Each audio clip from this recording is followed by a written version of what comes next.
Ang dami po ngayon na-excite kung ano yung kahihinatnan ng Israel at Hamas na giyera. You know? Why? Why this kind of hype or excitement? Kasi, according to them, you know, bantayan ninyo kanila kung sino raw po yung mamamagitan, yung papagitna, yung magpapayapa or makikipag-peace treaty, you know, sapagkat kung nasaksihan na po natin daw kung sino raw yaon, that's it, that's him, that's the Antichrist.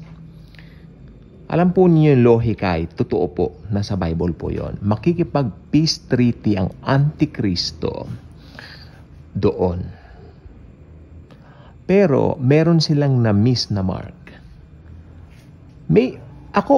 Meron pong nagbago sa paniwala ko eh.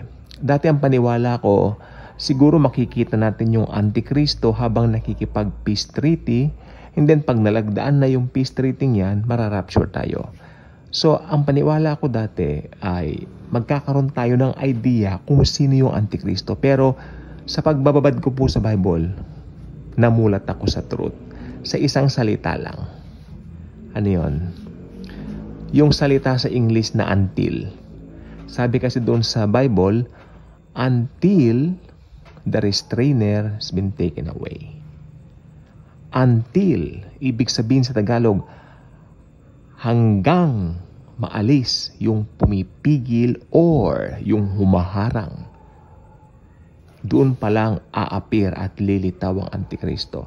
So it means, if you are a believer of the Lord Jesus, mararapture na tayo bago lumitaw yung Antikristo. So sa makatuwid, hindi natin siya makikilala, hindi natin siya masasaksihan, hindi natin siya makikita, at hindi rin tayo magkakaroon ng ideya kung sino po siya. Sa Bible lang po tayo. Again, yung salita na until the restrainer has been taken away. The restrainer is the Holy Spirit. At ngayon, maliwanag na ang banal na Espiritu Santo ay nasa bawat mananampalataya, bawat born-again Christians, no? Nasa atin po siya. So, pag hindi pa tayo irarapture ni Jesus, hindi lalantad ang Antikristo. Sapagkat nakalagay po sa Bible, taglay nito ang kapangyarihan ni Satan, ni Satanas. Di ba? So, tayo po mga mananampalataya is greater is He who resides in us than he who resides in the world. Nakatira sa atin ang banal na Espiritu Santo. Nakatira sa atin si Jesus. Amen? So, ito pong ibig ko po sabihin. Kapag lumantad kasi ang Antikristo ngayon, nandito tayo mga born-again believers, ilalantad natin siya. Nandito mga social medias natin, may mga YouTube channels tayo, Facebook tayo, and all platforms, name it. Ilalantad kasi natin siya. Kasi magaling tayo sa Bible. We are studying the Bible. The Bible actually, in actuality, is our life. Our very own life. Kaya, ang conclusion ko po talaga dito, ang Antichrist po, hindi lalantad. Hanggat nandito po ang mga mananampalataya, katakot lang niya sa atin. Di po ba? So, ito po ang gusto ko pong sabihin sa inyo. Hindi natin siya mamimit. Huwag po sana kayong ma-prostrate. Ay, hindi ko makakilala kung ano or sino ang Antikristo. Magpasalamat po kayo at hindi ninyo makikilala ang pinakamasamang tao na mabubuhay sa buong mundo. Or should I say, buhay na. Hinog na. Nandyan na. Anytime now, lalantad na. Pero, aalisin muna tayo.